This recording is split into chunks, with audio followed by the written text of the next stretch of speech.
Hey, it's Jason with Novice Attempts, and I'm going to be putting together the soldering project from the Hackerbox 08. This is a digital clock, and I've got all the small pieces laid out on the breadboard. I know in my unboxing I didn't see it, but the breadboard was actually sandwiched in between the acrylic pieces.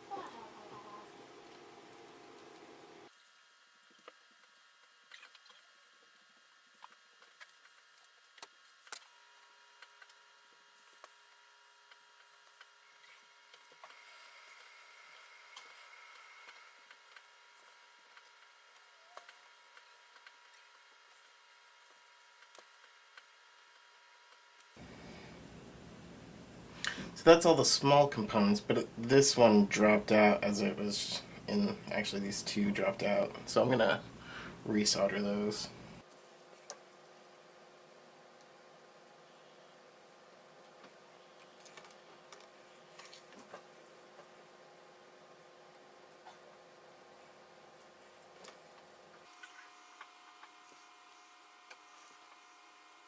I've got all the small components on, the resistors, there's a light sensor, there's a thermistor, the quartz clock, some capacitors, the capacitor.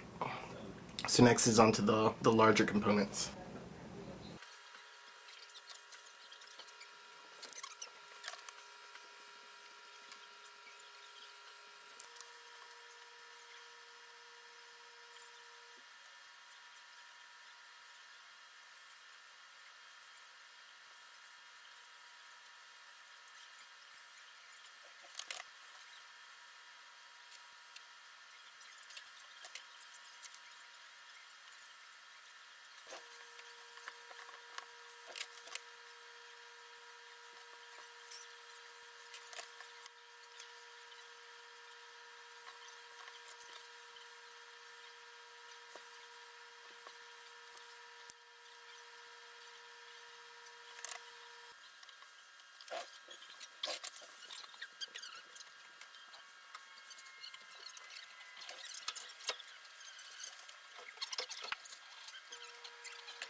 So here is the digital clock. I'm going to see if I can get it working with the USB cable. It didn't come with the battery, so I might have to pick one up for that. Let's see what it does. So it looks like I probably don't have a good connection on one of these. So it doesn't work yet. I'm going to do some troubleshooting, but once the paper's off, this is the clock. I'm thinking that my digital display is upside down. So I'm gonna desolder this, flip it upside down, and see if that gives me better results.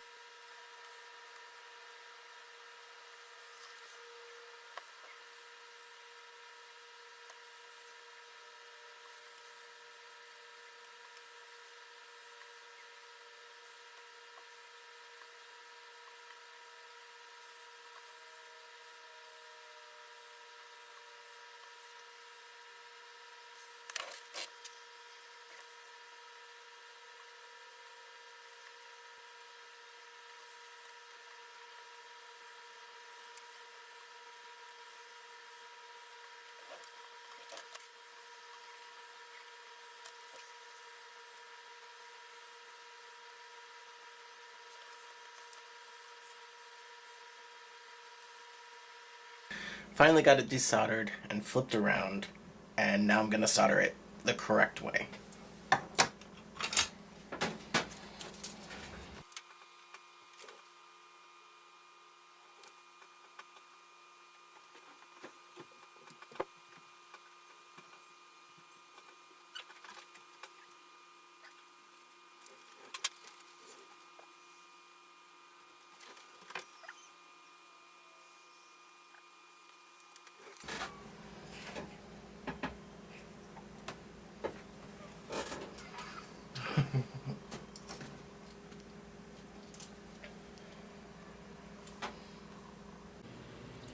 I finally got the clock working. It took forever.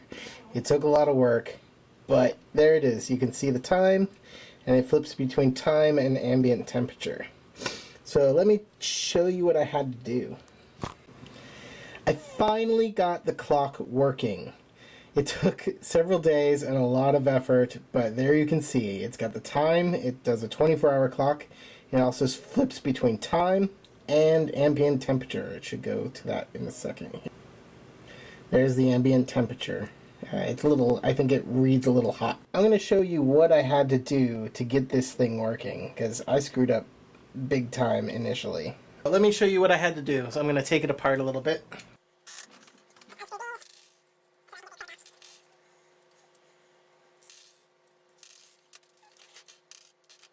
Okay, so here's the base clock. Here's the backside. When I initially soldered it together, I had the face flipped upside down. When I was initially looking at it on this sheet, you can see set and add. Those are the buttons.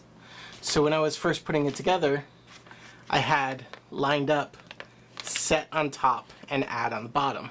But what I should have done is done backwards like this. So set and add. I didn't realize that, so I had the display backward. Initially I desoldered it, flipped it around, soldered it back together, tried it again, and it didn't work. And then I tried that again, and then I tried that again. And I ended up desoldering this thing like 4 times before I actually decided to get smart and start testing things and figuring out what's going on.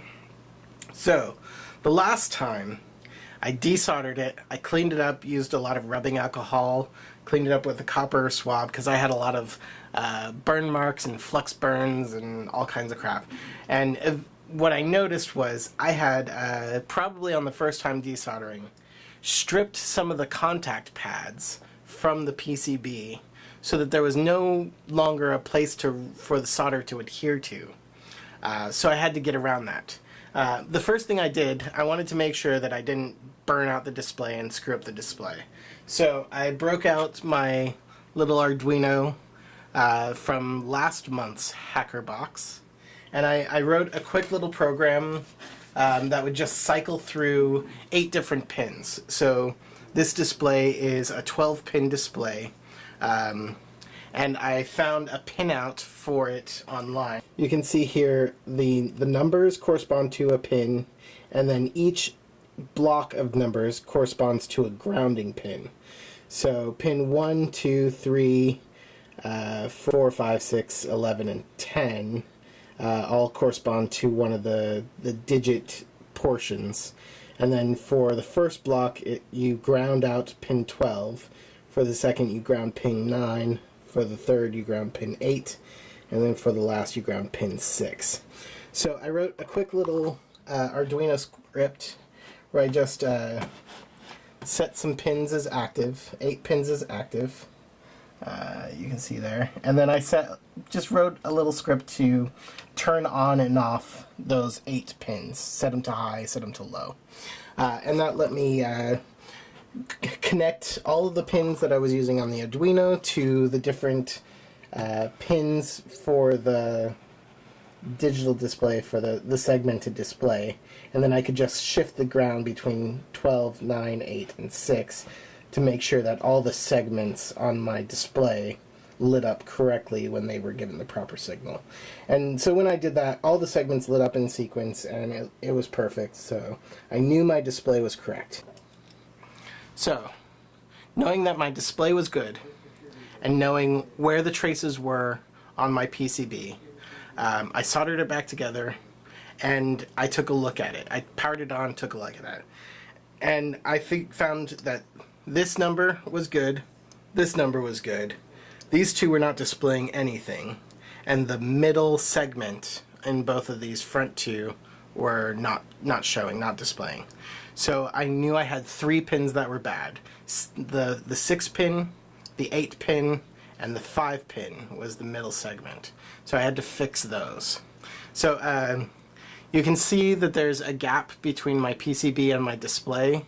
I put a little shoulder of solder onto the legs before I soldered the display onto the board so that I could get a solder connection onto the back of the board rather than just onto the front of the board. I figured this would help me get a good connection with all the traces that were on the back side of the board rather than having the solder flow all the way through the hole. I could just heat it up a little bit when there was already solder on the back side of the board on the leg and make a connection there. So that's how I got, you know, all but 3 pins working. The 3 pins that weren't working were this pin here and then these 2 pins on the end here. They're the nastiest ones on this solder board. And I treated all of them a little bit differently when I went to fix them because I knew I didn't want to desolder this again. I just wanted to get it to work. So all 3 of these pins had missing solder plates, solder points. So the ring around the hole that's metal that the solder adheres to and connects to the trace was missing due to my desoldering mistakes. So what I ended up doing was on the first one, let me show you real up close. I scratched out the trace to reveal bare metal, and I just put a massive blob of solder to connect the pin to the trace. And that seemed to work. I tested it. That was the first one I did. Tested it and it made a connection. It's probably not a very strong connection, but that's okay. It works and that's all I care about. I tried to do the same thing with the second one. There. So the first one, second one. But that didn't work. I kept burning the trace further and further back. So what I ended up doing was scratching out a piece of the trace further back and using a piece of a lead from a resistor, and I soldered the lead to the trace and got a good connection to the board. You can't see very much solder there because there isn't one. The moment I felt it stick, I was done. I was like, it's stuck, it's probably gonna work, that's all I care about. And then I soldered the pin to that little wire and clipped it off at the end. So I tested it after that and the next number worked. I guess that's pin 5, so the middle segment worked. For the last one, the trace was going under the chip holder. And so I couldn't really get in there with a scraper to scrape off the enamel that protects the trace. And I didn't want to desolder the whole thing and the chip in order to fix it properly. So what I ended up doing is I took out the chip itself and I bent the pin that it was supposed to connect to, as shown on the PCB diagram, and just socketed the pin with that outside of the holder and soldered the pin directly to the the display pin, and that worked just fine. So now the whole thing just powers up and works.